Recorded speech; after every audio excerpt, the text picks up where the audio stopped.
여러분 안녕하십니까? 어제 처음 이 자리에 오셔서 인사를 나눈 분들을 또 환영하고요. 오늘 이 시간에 처음 나오신 분이 있다면 또 진심으로 환영합니다. 우리 여집사님들 예수님의 하나님의 사랑에 감동적인 찬양을 해주셔서 감사합니다. 오늘은 내 고통은 누구 탓인가요? 라고 하는 제목으로 말씀을 좀 전하고자 합니다. 어제 혹시 제목을 좀 기억하십니까? 먹고 먹어도 왜 계속 배가 고프지? 라고 하는 제목으로 말씀을 좀 드렸습니다. 우리의 마음이 영원한 것으로 채워져야만 찰 수 있는 상태로 창조되었기 때문에 우리가 돈이든지 지위든지 어떤 인생의 즐거움으로 채워도 또 허전해 질 수밖에 없다라고 말씀을 드렸고요. 그 다음에 인생에 있어서 만족한 삶을 살았던 다윗에 대해서 잠깐 말씀을 드리면서 하나님이 우리와 함께 계신다라는 말씀을 좀 드렸습니다. 오늘 이 시간은 예수님을 믿는데 혹은 나름대로 열심히 사는데 고통과 어려움에 처해지는 경우를 종종 발견합니다. 혹시 이 사진 좀 보셨습니까?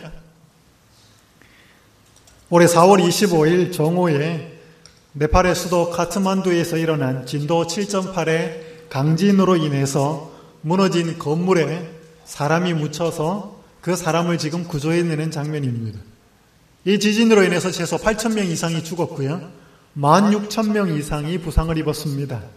참으로 안타까운 소식인데요. 이러한 재난들은 왜 일어날까요? 그리고 우리들은 이러한 재난들을 하나님이 살아계시는데 어떻게 이해를 해야 될까요?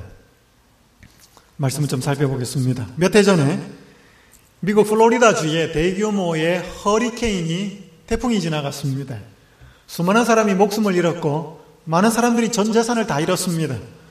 그때 자기의 전 재산과 함께 가족도 잃은 한 사람이 너무도 원통해서 플로리다 주 법원에 하나님을 고소했습니다. 누구를 고소했다고요? 하나님을 고소했습니다. 그 사람은 법원에서 고소장에 이렇게 기록했습니다. 이번 허리케인은 하나님이 일으킨 것이므로 하나님이 책임지고 모든 피해를 보상해 주어야 합니다. 이렇게 고소장에다 썼어요. 그러니까 법원에서는 이 고소장이 접수가 되었기 때문에 당연히 이 재판을 진행해야 했습니다. 이 일이 언론에 보도가 되었고 재판 날짜가 가까워지자 이 사람들이 술렁이기 시작했습니다. 재판 당일에 여러 언론사에서 법원에 모였고 기자들이 출동을 했습니다. 사람들이 웅성웅성거리면서 이야기를 나누기 시작했습니다. 과연 하나님이 나타나서 피고석에 앉으실까? 누가 어떻게 변론할까? 검사는 하나님을 상대로 어떤 논고를 내릴까? 여러 이야기들이 설왕설래 오고 갔습니다. 그런데 재판 시간이 가까워오자 법원 정문에 이런 공고가 나붙었습니다. 하나님이 나타나지 않으셨음. 여러분, 지금 이 땅에서 일어나고 있는 수많은 재난과 고통과 고난은 하나님이 일으키신 게 아닙니다. 어제 제가 메인 성경 구절로 찾아드렸던 전도서 3장 11절 혹시 기억하십니까? 하나님이 모든 것을 지으셨고 때를 따라 어떻게 지으셨다고요? 아름답게. 하나님이 창조하신 세상은 아름다운 세상이었습니다. 고통이나 고난이나 시련이 재난이 있는 세상은 아니었습니다. 그렇다면 우리가 지금 겪고 있는 어려움과 고통은 누구의 탓일까요? 오늘 좀 몇 가지를 살펴보겠습니다. 첫 번째 좀 여러분이 기억하실 것은 고통은 근본적으로 사탄에게서 시작되었다고 하는 것입니다. 여러분 여기 에스겔서 28장 15절에 있는 말씀 함께 좀 읽겠습니다. 시작.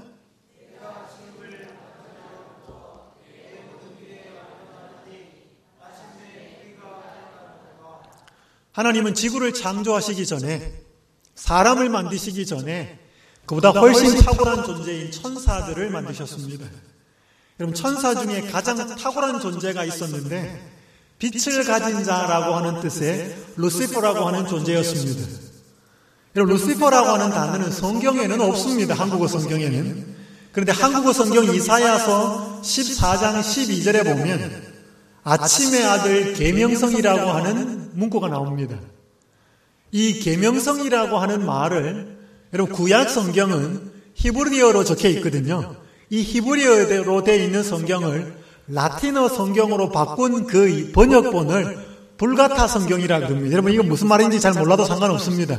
그런데 그 불가타 역에 이사야 14장 12절에 계명성이라고 하는 단어를 루시퍼라고 하는 단어로 번역을 했습니다. 여러분, 여기 지금 형광등이 많이 있는데요. 이 형광등의 밝기를 나타내는 단위가 있습니다. 그걸 뭐라고 하냐면 룩스라고 합니다. 잘 아시는 얘기죠? 하울링이 좀 일어나는 것 같습니다. 이 룩스라고 하는 말이 조도라고 하는 뜻입니다. 형광등이 얼마나 밝은지를 나타내는 단위인데 그 룩스라는 단어가 라틴어로 빛이라는 말입니다. 그래서 루시퍼라는 뜻은 라틴어로 빛을 가진 자라고 하는 뜻입니다. 대단히 찬란하고 좋고 아름다운 이름이었습니다.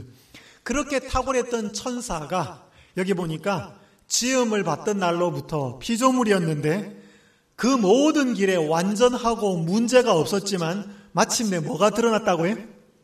불이, 뭔가 의롭지 않은 상황이 초래되었습니다. 이사야 14장 13절과 14절은 이렇게 말씀합니다. 내가 내 마음에 이르기를 가장 높은 구름에 올라 지극히 높은 자와 비기리라 하도다. 여기 지극히 높은 자는 성경에 하나님을 가리킵니다. 그러니까 아름답고 찬란하게 만들어진 천사 루시퍼가 피조물인데도 불구하고 지극히 높은 하나님과 똑같아지겠다고 한 것이 이 세상에 악이 시작되고 죄가 시작되고 문제가 시작된 시작이었습니다. 여기 유다서 6절에 보면 또 자기 천사를 자기 지위를 지키지 아니하고 자기 처소를 떠난 천사들을 이렇게 표현하고 있습니다. 여러분, 자기 지위를 떠난 그 천사들 때문에 이 세상에 죄가 시작됐습니다. 무슨 말인가 하면요, 하나님이 피조물들을 창조하셔서 자기의 위치들을 다 마련해 주었습니다. 그 자기의 위치를 침범하고 자기에게 주어져 있지 않은 자리를 탐한 것이 이 세상에, 이 우주에 죄가 시작된 것이었습니다. 급커브 선로 위로 열차가 빠른 속도로 달려옵니다. 이내 속도를 이기지 못하고 중간 객차부터 옆으로 쓰러지더니 마구 뒤엉켜버립니다. 폐쇄회로 화면 분석 결과 사고 열차는 규정 속도인 시속 80km의 2배가 넘는 속도로 과속한 것으로 나타났습니다. 2013년 7월 24일에 스페인 마드리드를 출발해서 페놀로 가는 고속열차였습니다. 우리나라로 하면 KTX 같은 열차인데 급커브 구간에서 시속 80km 구간에서 시속 190km로 달렸습니다. 그렇게 달리면서 기차가 탈선을 해버렸습니다. 그러면서 80여 명이 사망하고 150여 명이 다쳤습니다. 여러분, 기차는 어디에 있어야 안전합니까? 철로 위에요. 물고기는 물 안에 있어야 됩니다. 하나님은 모든 피조물들이 자기 자리를 지키며 살 때 가장 행복하고 만족하도록 해놓았습니다. 그런데 천사 중에 한 존재가 자기 자리를 벗어나서 하나님의 자리를 탐했을 때 세상은 죄로 물들기 시작했습니다. 사람도요, 자기 자리를 지키지 않으면 많은 사람이 고통을 당합니다. 아버지가 만약 가장의 자리를 집안에서 잘 지키지 못하면 그 집안의 모든 가족들이 고통을 당합니다. 어머니가 어머니 자리를 잘 지키지 못하고, 학교에서 선생님이 선생님의 자리를 잘 지키지 못하고, 교회에서 신자가 그리스도인으로서 자리를 지키지 못하면 이 세상에서 사람들은 하나님을 볼 수가 없습니다. 그런데 자기 자리를 지키는 것은 쉽지 않습니다. 제가 어제 제 어머니 이야기를 잠깐 했는데, 작년 1월에 제가 연수원에서 연수를 진행하고 있을 때 어머니 생신이었습니다. 부산에 혼자 살고 계시는데요, 찾아뵙지도 못하고 집사람도 일을 하고 있고, 그래서 어머니에게 문자를 좀 드리게 되었습니다. 그 문자 일부를 제가 이런 문자를 보내었습니다. 어머니의 아들로 태어난 것을 늘 감사하게 생각하며 살고 있습니다. 힘든 시절 끝까지 어머니의 자리를 잘 지켜주셔서 감사를 드립니다. 제가 이렇게 문자를 보냈어요.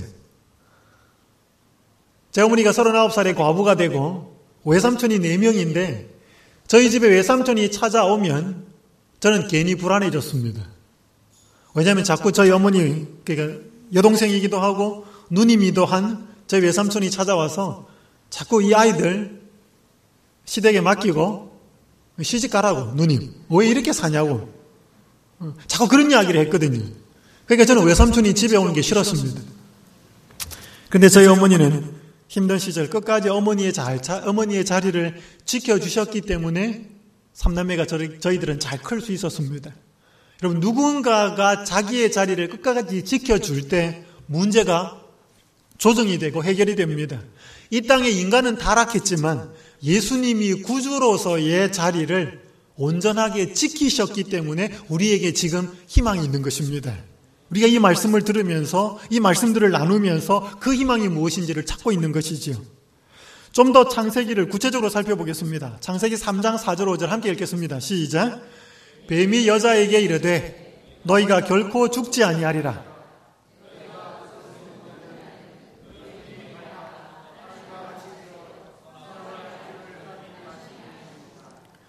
여러분, 근대 지질학 이론 중에요, 동일 과정설이라고 하는 것이 있습니다. 여러분이 잘 모르셔도 되지만 그 뜻은 이렇습니다. 현재는 과거를 푸는 열쇠다라고 하는 의미로 지질학이 이렇게 지구가 변하는 상황이나 동식물의 상황이 지금 상태를 보고 과거를 해석하는 것입니다. 예를 들어서 지금 뱀이 말을 해요, 안 해요? 동물원에 가보시니까 뱀이 막 동물원에 왔다고 막 환영하던가요? 뱀은 말을 하지 않습니다. 그러면 현재 뱀이 말을 하고 있지 않다면 과거에도 뱀은 말을 하지 않았다. 이게 동일 과정설이에요. 그러니까 성경에서 뱀이 말을 했다고 기록된 이 이야기는 터무니없는 거짓말이다. 말도 안 되는 이야기다. 라고 하면서 성경을 치워버립니다. 그런데 여기에 뱀이 여자에게 말을 했다고 기록된 이 문구는 뱀 속에 아까 조금 전에 살펴본 아름다운 빛을 가진 자라고 하는 천사인 루시퍼가 영적인 존재이기 때문에 이 뱀을 통하여서 뱀 속에 들어가서 말을 하는 것이었습니다. 뱀의 말이 아니라. 그리고 사람을 유혹하는 것이죠. 사람들은 여자가 과일 하나, 선악과 그 뭔지 잘 모르지만 과일 하나 먹은 문제가 뭐 그렇게 크다고 인간에게 이렇게 고통이 초래되었는가 사람들은 말을 하지만 과일 하나 먹은 문제가 아니라는 것입니다. 여기 노란 글자에 보면 뱀이 뭐라고 유혹했는가 하면 이걸 먹으면 너희 눈이 밝아서 누구와 같이 되겠다? 하나님과 같이 되겠다. 그래서 이게 뭔지 모르지만 이걸 먹으면 눈이 밝아져서 하나님과 같이 되겠다는 말을 듣고 먹었기 때문에 인간의 범죄는 과일 하나를 먹은 게 아니고 하나님과 같이 되려고 했던 반역이었습니다. 이게 루시퍼에게 일어났던 반역이 그대로 사람에게 재현된 것입니다. 성경 공부를 하다 보면 여러분이 하나님이 선악과 나무를 만들었는 것을 참 불편해하게 합니다. 여러분이 만약 하나님이라면 선악과 나무 만들었을 것 같아요? 안 만들었을 것 같아요? 네? 여러분이 하나님이시라면 안 만들었겠죠? 세상에는 세 가지 종류의 일이 있습니다. 꼭 해야 되는 일, 해도 되고 안 해도 되는 일, 해서는 안 되는 일. 근데 꼭 해야 되는 게 뭐예요? 밥 먹는 거, 그죠? 자는 거, 또 공부하는 거, 예배 드리는 거. 해도 되고 안 해도 되는 거 뭐예요? 드라마 보는 거, 영화 보는 거, 그죠? 안 해도 되잖아요. 안 하면 죽습니까? 해서는 안 되는 일은 뭐죠? 도둑질, 남의 마음에 상처 주고 아프게 하고 죄 짓는 일은 하지 말아야 됩니다. 그러면 하나님이 선악과 나무를 만든 것은 꼭 해야 되는 일이었습니까? 해도 되고 안 해도 되었습니까? 해서는 안 될 일이었습니까? 꼭 해야 되는 일 맞습니까? 근데 어떤 분들은 불편해요. 이거 왜 만들었을까? 여러분이 하나님이라면 안 만들었겠다고 하는 그 이유는 왜 안 만들었을 것 같아요? 누구를 위해서 안 만들었을 것 같습니까? 사람을 위해서, 자기를 위해서? 하나님인 자기를 위해서? 사람보단 자기를 위해서 안 만들었었겠죠, 그죠? 만들어 오면 귀찮으니까, 문제 생기니까. 여러분, 성경을 보실 때요, 또 성경 공부를 하실 때 하나님에 대해서 정확한 이해를 할 필요가 있습니다. 100% 이해하기는 어렵지만, 이런 고린도전서 13장에 보면 사랑의 특징이 15가지 나옵니다. 그 중에 하나가 자기의 유익을 구하지 않는 게 사랑이에요. 진짜 사랑은 자기의 유익을 구하지 않습니다. 여러분, 요한일서 4장 8절에 보면 하나님은 뭐라고 해요? 사랑이라고. 그래서 여러분 고린도전서 13장 사랑이라는 단어에 하나님이라는 단어를 넣어서 읽으면 똑같이 됩니다. 사랑은 오래 참고, 사랑은 온유하고, 사랑은 투기하지 않으며, 그게 다 됩니다. 그러면 여기에 사랑이라는 단어를 요한일서 4장 8절을 고린도전서 13장 5절에 넣으면 하나님은 자기의 유익을 구하지 아니하며, 맞습니까? 여러분, 하나님은요 어떤 상황에서도 자기의 유익을 구하는 이기적인 분이 아닙니다. 여기 시대소망 302페이지 이렇게 기록합니다. 이기심은 우리로 하나님을 보지 못하게 만든다. 이기주의적 정신은 하나님을 그 자신과 같은 분으로 판단한다. 우리는 이 생각을 버리기 전에는 사랑이신 하나님을 이해할 수 없다. 왜 우리가 하나님이 잘 이해가 안 되는가 하면 우리 이기적이라서 그래요. 여러분, 사기꾼을 누가 제일 잘 알까요? 에? 사기꾼이 제일 잘 알아요.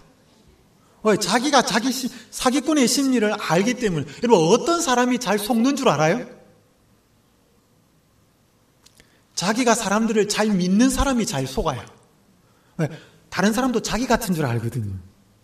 그래서 우리는 하나님을 우리 같은 수준으로 판단합니다. 우리가 이기적이니까 하나님도 이기적이라고 생각해요. 절대로 그렇지 않습니다.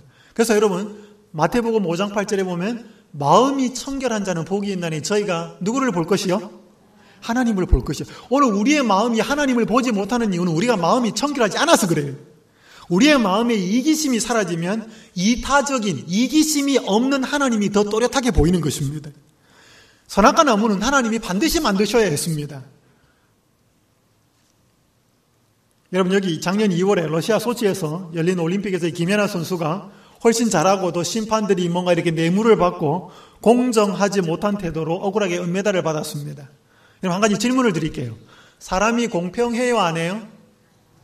여러분, 공평하십니까? 여러분, 자기 자식 대할 때하고 남의 자식 대할 때 똑같아요? 공평하지 않아요. 여러분, 돈 많은 사람 대할 때하고 노숙자 대할 때하고 똑같습니까? 우리 남자분들은 예쁜 아가씨 대할 때랑 그렇지 않은 아가씨 대할 때랑 똑같아요? 틀려요. 여자도 마찬가지입니다.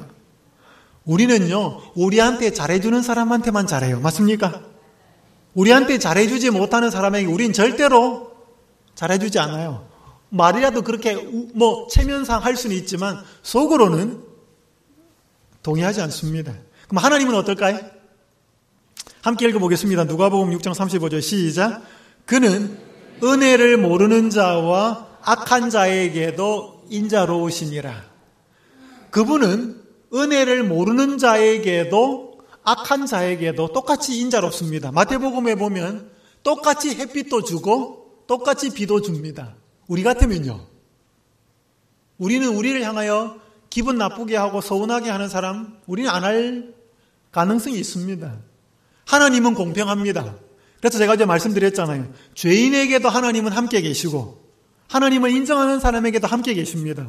하나님은 우리가 하나님을 부인한다고 해서 우리처럼 우리가 사람을 배신하고 가는 것처럼 하나님 절대로 그렇게 버리지 않아요.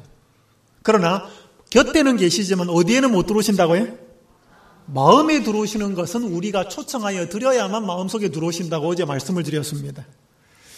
하나님은 이타적인 분이신데 왜 만드셨을까요? 선악과 나무를.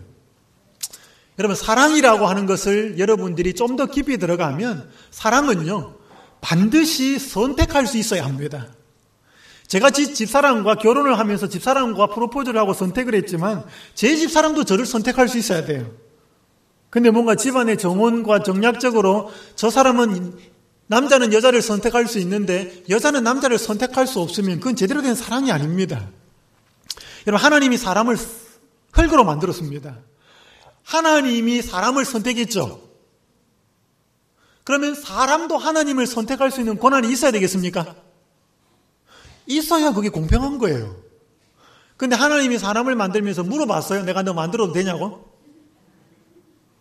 사람이 없는데 어떻게 만들어요?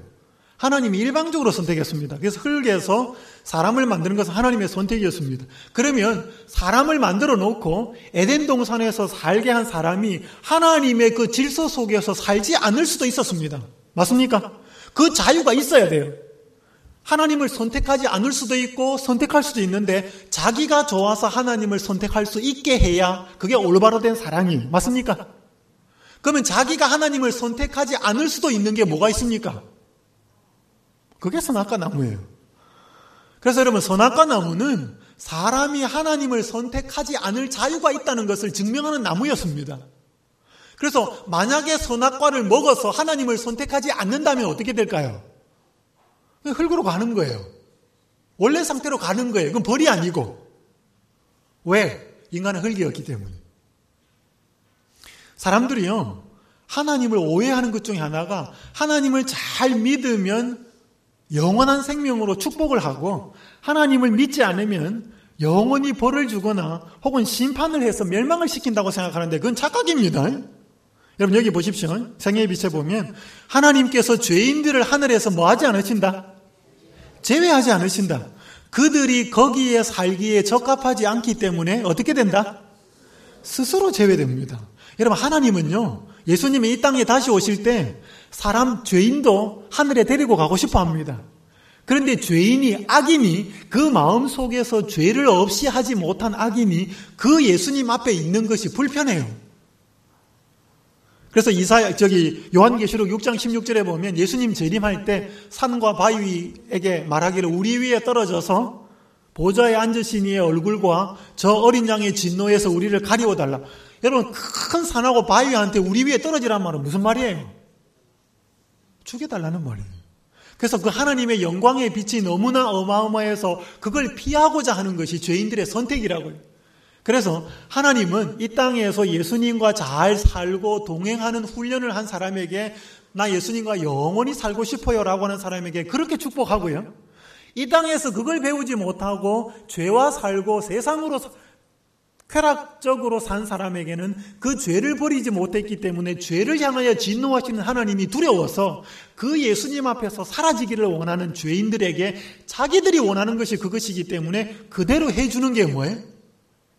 그게 심판이에요. 그 상태여서 그가 원래 상태가 흙이었기 때문에 흙으로 돌아가게 하는 게 심판입니다. 자, 그러면 사람들이 의문이 생겨요.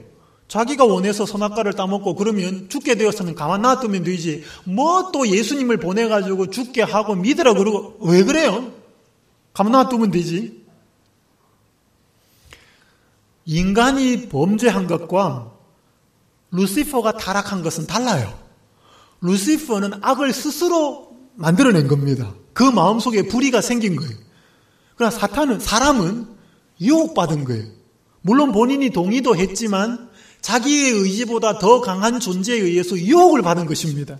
그래서 하나님께서는 그 유혹받은 사람에게 다시 한번 기회를 주는 것이 예수 그리스도를 통한 구원인 것입니다.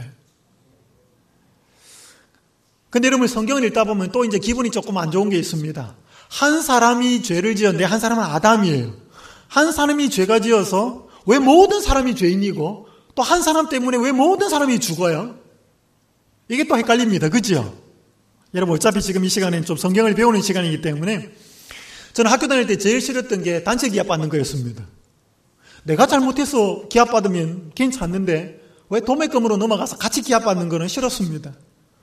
여러분 여기 아담의 범죄로 인해 아담이 하나님과 분리된 것으로 인하여 사람에게 모든 죄가 이르렀다는 것은 제가 이걸 어떻게 이해할까를 고민하다가 좀 깨달음이 왔습니다.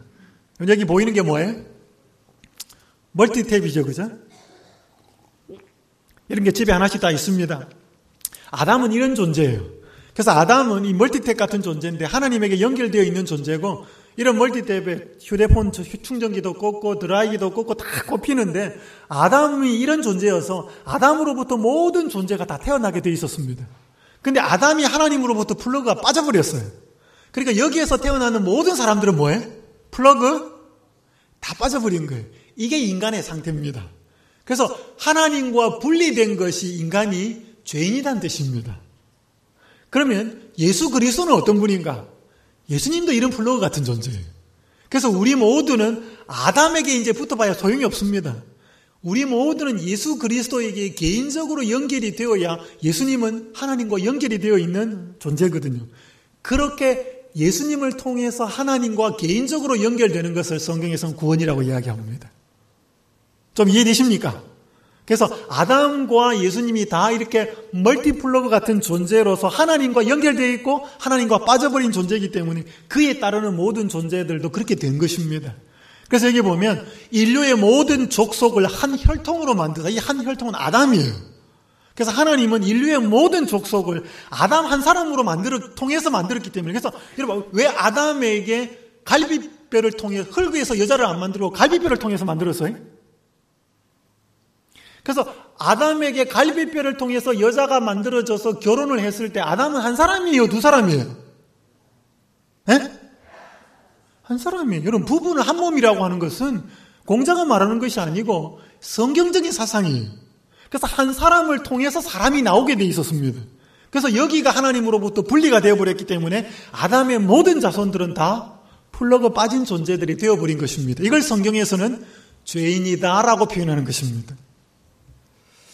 자, 이제 고난의 문제를 좀 더 깊이 들어가 보겠습니다. 여러분, 파란 큰 글자 함께 읽겠습니다. 시작.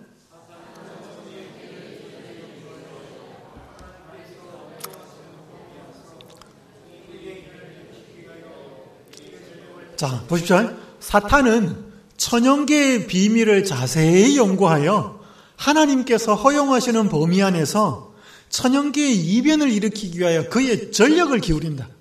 사탄은 뜻하지 않은 사고, 바다와 육지에서 일어나는 재난, 큰 화재, 사나운 풍랑, 심한 우박, 폭풍우, 홍수, 회오리 바람, 해일, 지진 등 수많은 방법으로 각 지역에서 그의 능력을 나타내고 있다. 그는 다 익은 수확물을 쓸어버리므로 기근과 불행이 뒤따르게 한다. 그는 치명적 병독을 공중에 뿌리므로 수많은 사람들이 질병으로 죽게 한다. 카트만두에서 일어난 지진, 누가 일으켰을까요? 예? 메르스, 누가 만들었을까요? 메르스 아십니까? 중동 요즘 시끄럽잖아요, 뉴스마다. 그러면 이 말씀을 읽으면 또 불편해져요. 하나님이 허용 안 하시면 되지. 하나님은 왜 또 허용하실까요? 여러분, 하나님이 허용하실 수밖에 없는 상황이 초래된다는 것을 보여주는 성경책이 있어요. 그게 뭐예요? 그게 욥기예요. 욥의 역사는 고통은 사탄에 의해 가해지며 자비의 목적을 위해 하나님에 의해 역이용됨을 보여주었다. 여러분, 어제 제가 집회 마치고 집에 가다가 이제 뉴스를 들으니까 어제 한국하고 중국하고 FTA 타결됐다는 이야기가 뉴스에 나오더라고요. 그죠? FTA는 자유무역협정이라는 건데 그거 반대하는 사람들이 있어요. 우리나라에. 농민들 같은 경우는 불리하거든요. 여러분, 그러면 대통령이 어떤 자동차나 전자제품 쪽에서는 유리하니까 좀 FTA가 유리하지만 농민들 입장에서 볼 때는 FTA가 불리해요. 왜? 중국에 값싼 농산품들이 들어오면 농민들은 불리하니까. 그럼에도 불구하고 대통령은 FTA를 할까요? 전체의 국익을 생각할 때 할 수밖에 없어요. 그래서 외국에는 어떻게 하는가 하면 FTA를 해서 어떤 산업은 유익을 얻고 어떤 산업은 불리하기 때문에 여기서 유익을 많이 보는 사람들의 돈을 걷어가지고 여기 산업에 곧 좀 불편한 사람들, 좀 손해보는 사람들에게 돈을 지원해 주어야 합니다. 이게 제가 외국의 FTA 사례를 보니까 정부에서 그렇게 하더라고요. 아마 대한민국 정부도 그렇게 해야 될 겁니다. 그래야 농민들이 억울하지 않죠. 어쨌든 간에 대통령 한 사람도 국민들의 전체 유익을 생각하다 보면 이 농민들이 뭔가 불리하게 하는 일을 결정할 수밖에 없는 상황이 생긴다는 거예요.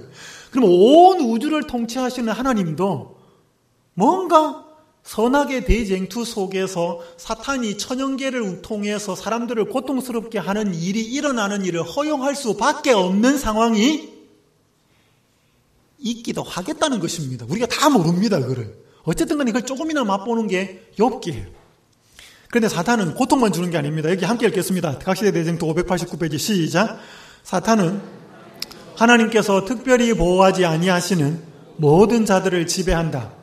그는 자기의 목적을 이루기 위해 어떤 사람들은 잘되고 번영하게 하며 어떤 사람들은 고통을 당하게 하여 사람들로 하여금 그들을 괴롭게 하는 분이 하나님이시라고 믿게 한다.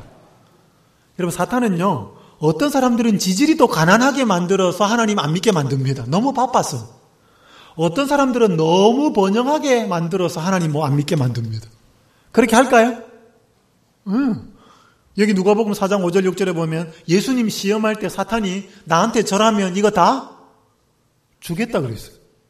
마귀가 가로되 이 모든 권세와 그 영광을 내가 네게 주리라.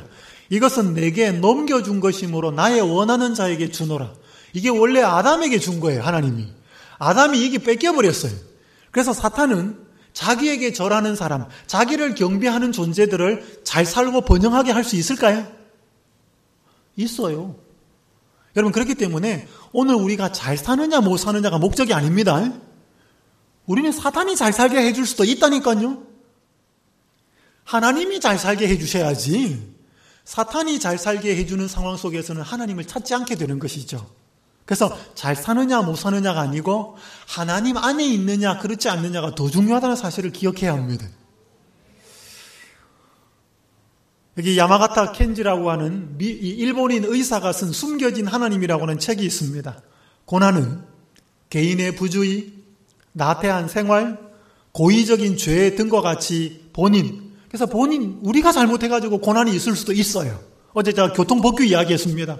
내가 교통법규 어겨가지고 교통사고 나갈 수 있거든요. 하나님이 만든 법칙을 어겨서 문제가 생길 수도 분명히 있어요. 그래서 우리가 고난이 있을 때는 돌아봐야 됩니다. 그러나 그것만은 다가 아니에요. 부모의 죄의 결과로 일어날 수 있다. 부모가 잘못했을 수도 있고 오늘 이 사회적인 구조적인 모순 때문에 생길 수도 있고 고난의 원인은 많습니다. 그러나 그것이 전부가 아니다. 고난의 원인은 오히려 알 수 없는 경우가 많다. 모든 고난의 원인에 대해 분명한 논리적 해답은 없을 수도 있다. 빨간 글자 같이 읽습니다. 시작. 그러나 그 어떠한 고난도 그리스도 안에서 분명한 의미와 목적을 가질 수 있다. 그래서 여러분, 내가 잘못해서 초래한 고난이라면 그걸 돌이켜야 됩니다. 그렇기 위해서 자신을 살펴봐야 되고요. 나를 자세히 돌아봤는데 내가 그렇게 잘못한 것이 없을 때에는 너무 힘들어하거나 답답해하지 마시고 예수님 안에서 이 고난과 시련의 의미와 하나님께서 무엇을 위해서 이렇게 고난을 허락하셨는지 그걸 찾으셔야 됩니다. 자, 두 번째 큰 타이틀, 하나님은 고통을 어떻게 사용하신다고요? 선한 목적으로 사용하십니다. 여러분, 여기 창세기 50장 20절 읽겠습니다. 시작.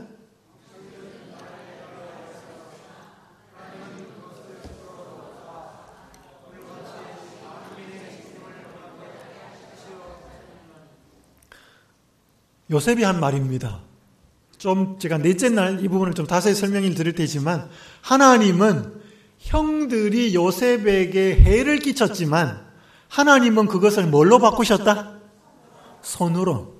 오늘요, 나쁜 사람들이 하나님의 백성이든 성실하고 진실하게 살려는 사람들에게 악으로 해를 끼칠 때 하나님은 그걸 뭘로 바꾸실 수 있다고요?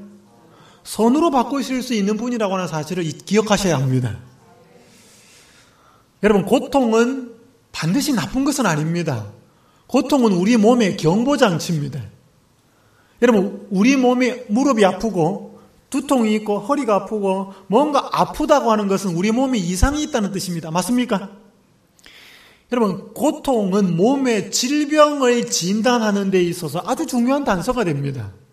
그런데 여러분, 질병 중에 무슨 병이 있는가 하면 선천성 무통증이라는 것이 있습니다. 태어날 때부터 통증이 없어요.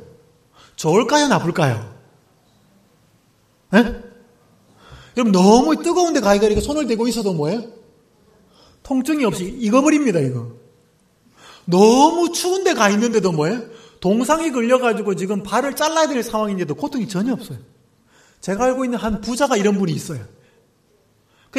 그 엄마하고 아내는요, 어마어마하게 신경을 씁니다. 몸에 아픈 부분이 없는 상태에서 고통이 없는 건 좋은 거예요. 그런데 몸에 이상이 있는 상태에서 고통이 없다면 그건 문제입니다. 그래서 몸에 있는 고통을 통해서 하나님은 우리의 몸에 이상이 있기 때문에 그걸 치료하고 그걸 깨달아서 조심하도록 하는 일을 위해 사용하는 것처럼 하나님은 우리의 삶 속에 일어나는 고난과 고통에 대해서도 우리의 유익을 위해 사용하신다는 것입니다. 여러분, 인간이 범죄하고 나서 모든 사람에게 직면한 고통과 수고가 있습니다. 여자는 뭐 하는 고통요? 잉태하는 고통. 남자는요? 종일토록 수고하여야 밥 먹고 살겠다는 것입니다. 이게 하나님이 주신 벌일까요? 아닐까요? 여러분, 여자가 아파서 아기를 낳는 게 벌이에요? 아니에요? 대답을 해보셔요. 그럼 요즘 이게 만약에 벌이라면요. 요즘 여자들은 맞벌이 하는 여자들 많거든요. 그러면 아파하면서 애 낳고 종일토록 바깥에 나가서 똑같이 수고한다면 여자는 벌을 더블로 받았나요? 여러분, 이건 벌이 아니에요. 남자에게도 이건 벌이 아니고 여자에게도 벌이 아니에요. 하나님 벌 줘가지고 하나님 우리가 생각하는 걸 그렇게 쫀쫀한 분이 아닙니다. 그러면 왜 여자가 해산하는 고통이 있을까요? 저는 둘째 아이가 지금 6학년인데요. 큰아이는 부산 위생병원에서 태어났습니다. 그래서 큰아이가 태어날 때는 공동분만실이어서 제가 들어가 보지를 못했고요. 둘째 아이가 태어날 때는 개인병원 산부인과였기 때문에 단독 분만실이었습니다. 그래서 제가 태어나서 처음으로 여자가 아이 낳는 걸 봤습니다. 몇 시간 동안 집사람이 이제 거기에서 이 상고를 했는데 저는 그 안에 들어가 있다가 머리가 어지러워가지고 하도 이제 집사람이 고함을 지르니까 몇 번 들락날락 했는지 모릅니다. 그래서 간호사가 숨을 어떻게 쉬세요? 하고 저는 말 그대로 여자가 제 집사람이 아이 낳는 걸 보고요. 진짜 죽을 고생을 한다는 것을 그때 처음 봤습니다. 근데요. 그 집사람이 아기를 낳고 이제 간호사가 이렇게 깨끗한 천에 싸가지고 제 집사람 가슴에 이렇게 탁 안겨주는데 저는 그때 그 장면을 지금도 못 잊습니다. 제 집사람이 그때 숨을 엄청나게 가삐 몰아쉬는 때 간호사가 이렇게 아기를 콕 안겨주니까 눈이 이렇게 둥그렇게 져가지고 그 아이를 콕 끌어안는 모습이요. 저는 지금도 못 잊습니다. 여러분, 여기 요한복음 16장 21절에 보면 여자가 해산하게 되면 그 때가 이르렀으므로 근심하나 아이를 낳으면 세상에 사람 난 기쁨을 인하여 그 고통을 다시 기억지 아니한다 그랬습니다. 여러분, 만약에 여자가 이 아이 난 고통을 계속 기억하고 있으면 어떻게 될까요? 둘째 없어요. 그렇죠? 하나는 내가 몰라서 낳았다. 근데 그 고통이 너무나 고통스러워서 계속 기억 속에 살아있으면 누가 둘째 낳겠어요? 요즘은 애 잘 안 낳지만 우리 옛날에 어머니들 10명도 낳고 그죠? 저는 16명까지 낳은 분 보셨어요. 봤어요. 어쨌든 간에 여자가 아이를 낳고 나서 그 생명이 새롭게 태어나는 그것을 보는 그 상황 속에서는 해산하는 그 고통을 다 잊어버립니다. 맞습니까? 사람 난 기쁨 때문에. 여러분, 이게 뭘 보여주고 있다는 것입니다. 이게 뭘까요? 이게 예수님의 십자가를 보여주는 것입니다. 여기 이사야 53장 11절 봅니다. 시작. 그가 자기 영혼에 수고한 것을 보고 만족히 여길 것이라. 여러분, 이사야 53장은 예수님 고난당하는 장이에요. 십자가에서. 그 예수님이 십자가에서 그 모욕과 조롱과 고난을 겪으면서 뭘 바라보셨을까요? 나의 이 고통과 모욕과 치욕을 통해서 이 나의 죽음을 자신의 죽음으로 받아들이고 믿음으로 믿는 자에게는 구원이 있고 그로 인하여 새로운 생명이 탄생한다는 그 사실을 보신 거예요. 그걸 보고 예수님은 그 고통을 잊어버린 거예요. 그래서 여자가 육체적인 아이를 낳아서 그 태어난 생명체를 가슴에 끌어안으며 그 육신에 해산하는 고통을 다 잊어버리는 것은 영적으로 예수 그리스도가 인간을 구원하기 위하여 치르신 모든 고통을 구원받는 영혼들을 바라보는 것으로 다 잊어버리고 만족히 여기는 것을 상징하는 것입니다. 그래서 사람에게 잉태하는 고통을 허락한 거예요. 누구를 맛보라고? 누구를 기억하라고? 예수님 기억하라고.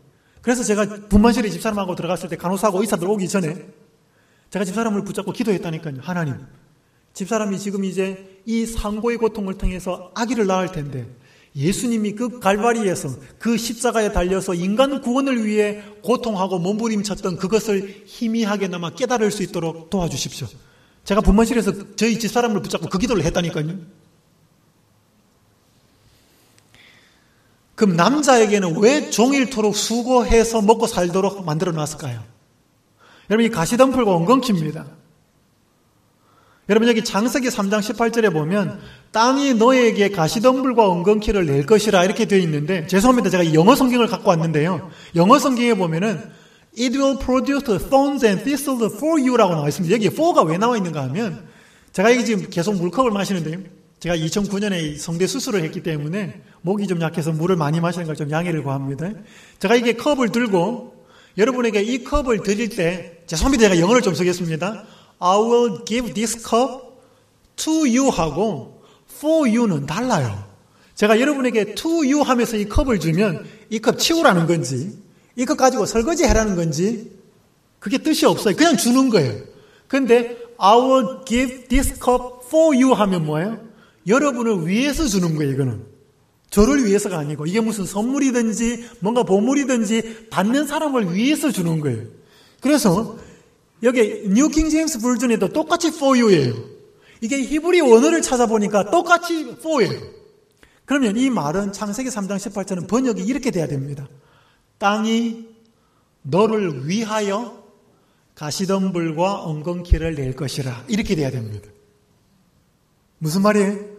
여러분, 농사 지어 보셨습니까? 농사 지을 때 뭐가 제일 힘들어요?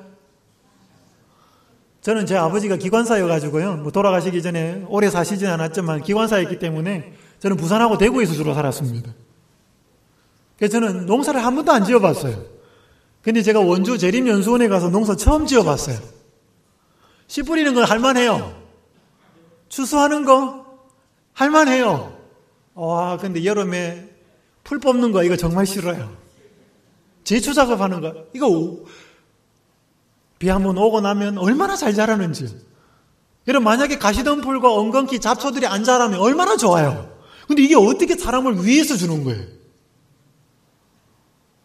여기 보십시오. 여러분, 소돔 사람의 타락 원인이 여기에 기록되어 있습니다. 에스겔 16장 49절에 한번 읽겠습니다. 시작.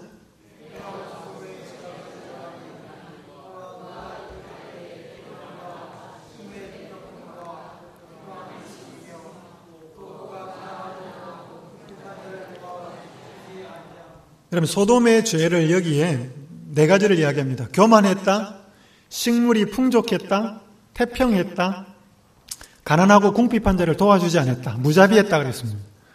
첫 번째하고 네 번째는 나쁜 겁니다만 두 번째, 세 번째는 좋은 거예요. 여러분, 식물이 풍족했다, 먹을 게 많았단 말이 무슨 말이에요? 요즘 말로 하면 돈 많았다는 뜻입니다. 태평했단 말이 무슨 말이에요? 시간 많았다는 뜻입니다. 요즘 현대인들이 원하는 게 두 가지입니다. 돈 많고 시간 많은 거. 맞아요? 돈 엄청나게 많이 준다고 해도 하루 24시간 일하라 그러면 사람 싫어합니다. 돈 많고 시간 많은 걸 원합니다. 맞습니까? 여러분도 원하시죠? 사람이 돈 많고 시간 많으면 뭐 할까요? 카트만두에 지진 난데 봉사로 갈까요? 전도하러 다닐까요? 물론 좀 하겠습니다. 근데 죄인이요, 돈 많고 시간 많으면 인생 별것 있나? 좀 즐겨보자. 그래서 사람이 돈 많고 시간 많으면 반드시 쾌락으로 갑니다. 그래서 여러분, 소돔이 멸망하는데요, 창세기 19장 5절에 보면 롯을 부르고 그에게 이르되 이 저녁에 내게 온 사람이 어디 있느냐? 이끌어내라. 우리가 그들을 상관하리라. 하나님이 소돔을 고모라를 심판하려고 천사들을 보냅니다. 남자의 모습으로 와요. 롯이 아브라함을 통해서 집에 손님들을 초대하는 걸 잘 배워가지고 이 천사들을 집으로 데리고 오려고 하는데 천사들이 안 가려고 그래요. 그래서 막 성문 어귀에서 실갱이를 벌이는 게 소돔 사람들 눈에 보였어요. 그러면서 들어갔어요. 그러니까 해가 미어미어지고 일단의 남자의 무리들이 소돔 이 롯 집에 와가지고 오늘 니네 집에 들어간 남자들 끌어내라. 우리가 그들을 뭐 하겠다? 상관하겠다. 이 상관이란 말은 영어 성경에서는 성관계를 맺겠다는 뜻입니다. 남자가 남자들 하고요. 왜 정상적인 쾌락에서 벗어나서 이딴 짓거리를 했을까요? 돈 많고 시간 많았기 때문에 정상적인 쾌락으로는 만족이 안 되어서 더 자극적이고 더 쾌락에 추구하다 보니 소돔이 멸망한 것입니다. 그래서 여러분 영어 단어에 소도마이트라는 단어, 대문자 소도마이트를 찾으면 소돔 사람이라고 뜻이 나와 있습니다. 소문자 소도마이트를 영어 사전에서 찾으면 남색자 이렇게 나옵니다. 남색자라는 말은 남자를 성적인 대상으로 삼는 사람 이런 말입니다. 요즘 명언으로 하면 게이입니다. 게이. 왜 소도마이트, 소돔 사람들이라고 하는 이름에 이런 뜻이 붙었을까요? 이게 창세기 19장에 나와 있는 뜻이에요. 이게 소돔의 멸망 원인입니다. 그러니까 여러분, 죄인이 돈 많고 시간 많으면 축복이에요? 저주예요? 저주입니다. 아담이 타락하지 않은 상태에서는 씨만 뿌려놓아도 효율 100%입니다. 왜? 가시덤불이 있어. 연근키가 있어요. 그러나 아담이 범죄한 이후로는 아침부터 저녁까지 가시덤불 잡초 제거하고 해도 뭐예요? 수확은 조금밖에 안 나와요. 그러니까 집에 오면 너무너무 피곤하고 또 빨리 자야 돼. 너무 피곤해서 인터넷도 못하고 영화도 못 보고 바깥에 놀러도 못 가고 그것이 그가 더 큰 죄를 짓는 그 방편으로 나가는 것을 막을 것이었습니다. 이게 제 말이 아닙니다. 여기 한번 보십시오. 생애빛에 나와 있습니다. 그분은 가시덤불과 잡초들이 자라도록 허용하셨다. 그분께서 시련과 고통을 허락하셨으므로 여러분 가시덤불과 잡초들은 농부한테는 이게 시련이에요. 맞습니까? 오늘 선생님이거나 의사나 장사하는 분들에게는 가시덤불과 잡초는 없어요. 그런데 이 가시덤불과 잡초는 시련과 고통을 상징한다 이 말입니다. 왜? 수고하고 애를 쓰고 신경 써가지고 제거해야 되고 이 귀찮은 거거든요. 그것들을 허락하셨으므로 사람의 생애가 수고와 걱정으로 채워지게 되었다. 맞습니까? 노란 글자 같이 읽습니다. 시작. 그 고통들은 이게 이상해요.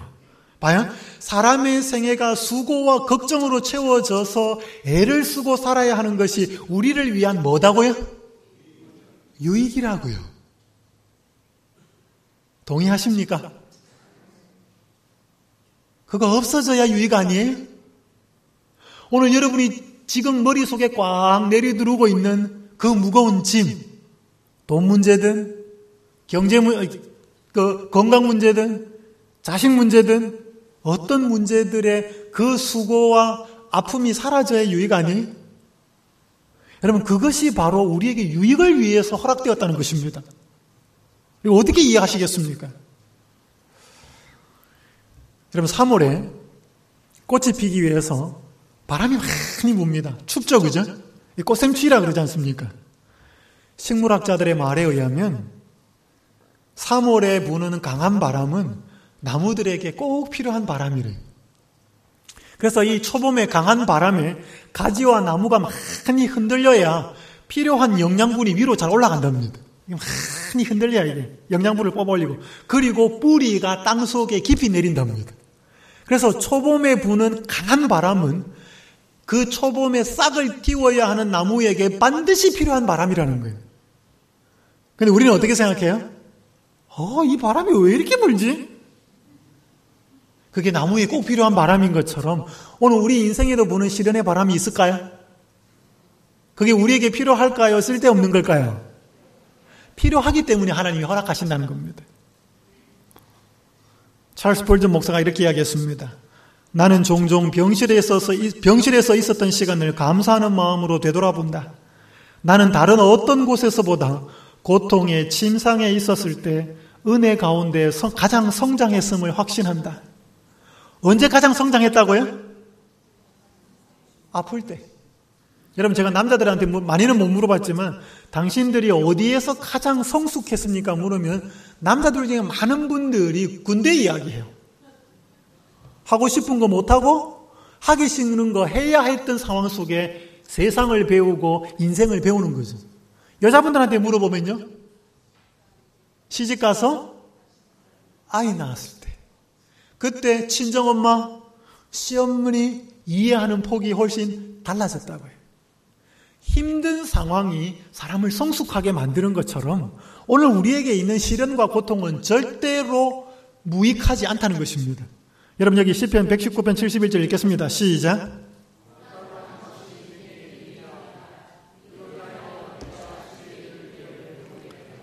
고난당한 것이 내게 뭐라? 유익이라. 이로 인하여 내가 주의 율례는 율법이거든요. 하나님 말씀을 배우게 되었는. 여러분 우리 고난이 없었으면 하나님 앞에 나와서 울부짖지 않을 수 있습니다. 기도 안 할 수 있습니다. 오늘 고난이 아니었으면 예수님 안 믿었을는지도 모릅니다.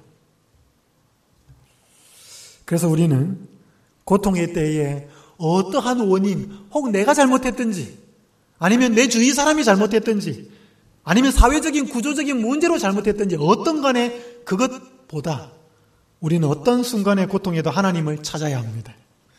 자, 여러분 여기 보시면 빨간 글자 함께 읽겠습니다. 시작. 하나님, 사람이 감당할 시험 밖에는 너희가 당한 것이 없나니. 여러분 하나님은 사람이 감당할 시험만 줍니다. 이 말씀을 우리의 높은 부르심 323페이지 이렇게 말씀합니다.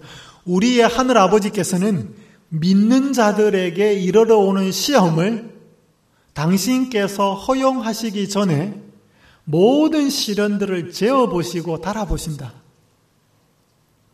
여러분 기억하십시오. 우리 하나님 저울이 하나 있습니다. 뭐가 있다고요? 하나님이 꼭 필요해서 우리의 유익을 위해서 시련을 허락하실 때 그거 이 장로님이, 이 집사님이, 이 신자가 아니면 또 이 새로운 사람이 그것을 감당할 수 있을지 없을지 저울에 달아보고 줍니다. 자, 그러면 우리 이제 이런 원망하지 맙시다. 하나님, 왜 저 이렇게 무거운 시련을 허락하십니까? 이 말이 맞아요, 틀려요? 맞아요, 틀려요? 대답해 보셔요. 에? 틀린 겁니다. 하나님이 달아보고 준 거예요. 여러분이 어떤 시련과 고통과 어려움을 겪더라도 하나님 다 달아보고 준 겁니다. 잊지 마십시오. 함께 읽겠습니다. 시편 83편 5절 6절 시작. 주께 힘을 얻고 그 마음에 시온의 대로가 있는 자는 복이 있나이다. 저희는 눈물 골짜기로 통행할 때 그곳으로 많은 샘의 곳이 되게 하며 이른비도 은택을 입히나이다. 여러분 우리가 인생을 눈물 골짜기로 통과할 때가 있습니다. 근데 그곳이 많은 샘물이 머무르는 곳이 될 수 있다고. 여러분 언덕에 물이 잘 고여요? 평지에 잘 고여요? 골짜기에 잘 고여요? 골짜기. 그래서 오늘 우리의 삶이 눈물 골짜기와 같이 푹 패인 곳이 된다 할지라도 그곳에 하나님의 은혜의 샘물이 더 풍성하게 고이는 장소가 될 수 있다고요. 제가 이제 시간이 지났기 때문에 마무리를 하겠습니다. 여기 맥도날드가 쓴 무너진 세계를 재건하라고 하는 책에 보면요. 마음속 깊은 곳에 귀 기울임에 따라 우리는 낭망했을 때 하나님께서는 다른 상황이었다면 전혀 이해하지 못했을 방법으로 속삭이고 계신다는 것을 배우기 시작했다. 노란 글자 같이 읽겠습니다. 시작. 주님은 소리치지 않으신다. 내면 깊은 곳에서 속삭이신다. 멈추어 기다리는 사람, 멈추었던 사람들만이 깊은 곳에서 나오는 메시지를 들을 수 있다. 그래서 여러분 어떤 고난이어도 상관없습니다. 분명히 하나님이 감당할 시험을 주셨고 하나님이 나에게 이 고난과 시련을 통해서 유익되게 하실 목적이 있기 때문에 그게 뭔지를 하나님 앞에 나오는 사람은 깨달을 수 있습니다. 제가 찬양을 듣고 제 아들에게 있었던 경험 이야기를 하면서 마무리를 하겠습니다. 이 시간 특별 찬양 후에 마무리를 하도록 하겠습니다. 여러분 가사의 의미를 잘 생각해 보시고 여러분에게 어떤 고통이나 어떤 시련이 있을지라도 예수님 앞에 나오시고 예수님께 나와서 그 고통 속에 말씀하시는 하나님의 은혜를 경험하는 시간이 되었으면 좋겠습니다.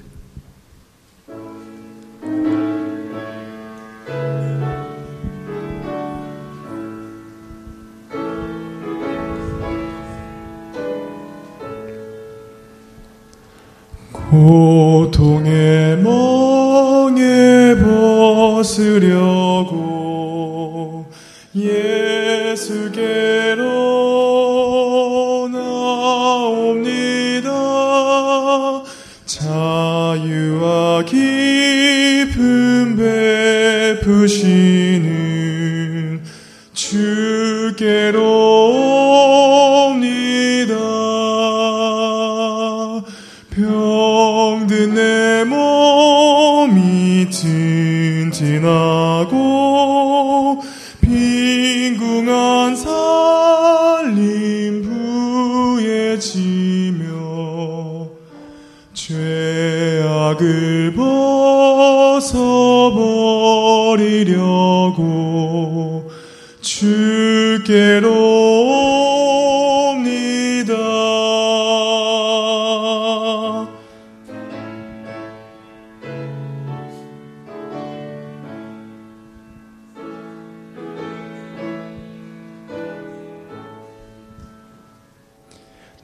낭패와 실망당한 뒤에 예수께로 나옵니다. 십자가 은혜 받으려고 주께로 옵니다.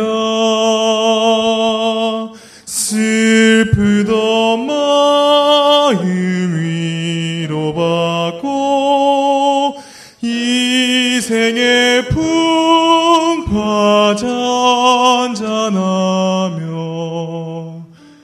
영광의 찬송 부르려고 주께로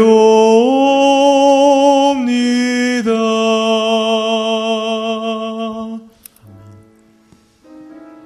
제 큰아이가 태어난 지 60일 만에 탈장 수술을 받았습니다. 이 허벅지 사타구니 부분이 이렇게 불룩하게 부풀어 오르는 그 상황이었는데요. 제가 수술 동의서에 사인을 할 때 손이 떨렸습니다. 그렇게 어려운 수술은 아니었지만 전신 마취를 해야 되었기 때문에 걱정이 되었습니다. 태어난 지 딱 2개월만 60일째였습니다.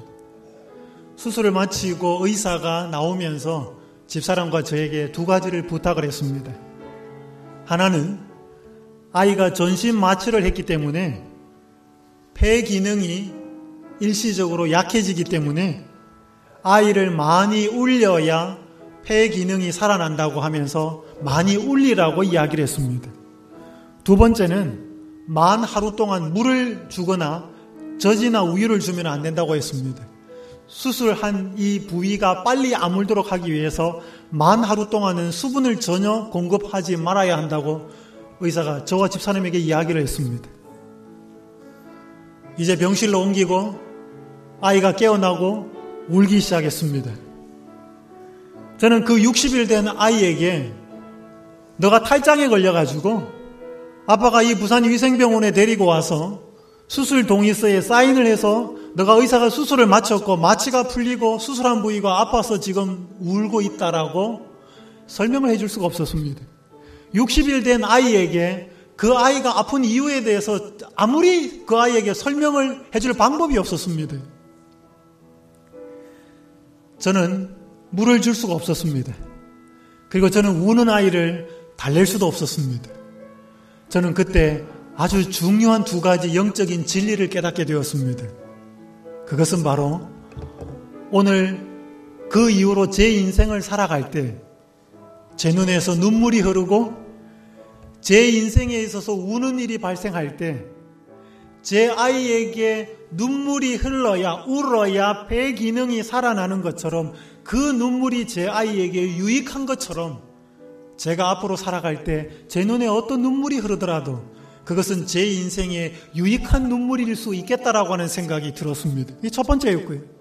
두 번째는 입이 바삭바삭 타고 들어가는 아이에게 저는 물도 줄 수 없었고 집사람이 젖 한 방울을 물릴 수가 없었습니다.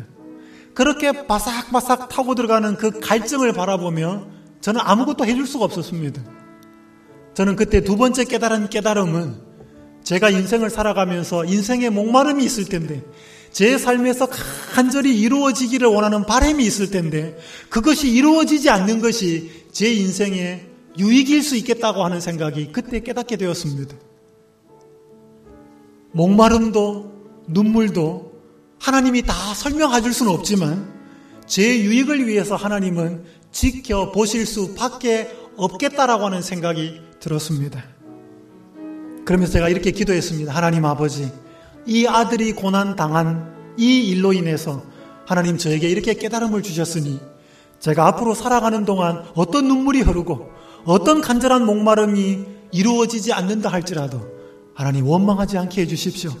제가 고난과 아픔에 대해서 이유를 알지 못해서 당할 때 하나님이 저에게 제 지적인 능력과 영적인 상황에 다 설명해 줄 수 없는 일이 있을 수도 있겠다고 하는 사실을 기억하게 해달라고 기도를 드렸습니다.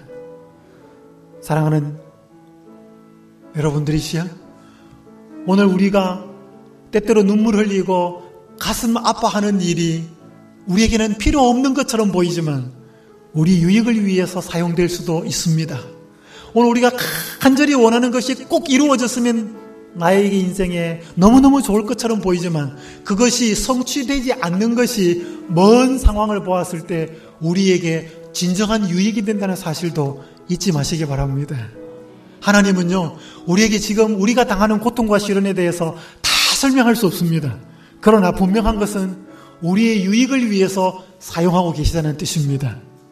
부디 여러분들께서 어떤 고통과 어떤 어려움과 시련이 있을지라도 그 무거운 짐을 그대로 가지고 예수님 앞에 나오시면 예수님은 큰 소리가 아니라 세미한 음성으로 말씀하여 주실 것입니다. 그때 그 고난의 의미를 통해서 예수님 앞에 더 한 걸음 나아가시고 그분과 함께 더 깊은 교제와 동행이 이루어질 수 있기를 간절히 바랍니다. 이제 우리 집사님들 나누어 주시고요. 우리 이제 다시 한번 또 오늘 말씀을 잘 들으셨는 것을 복습을 하도록 하겠습니다.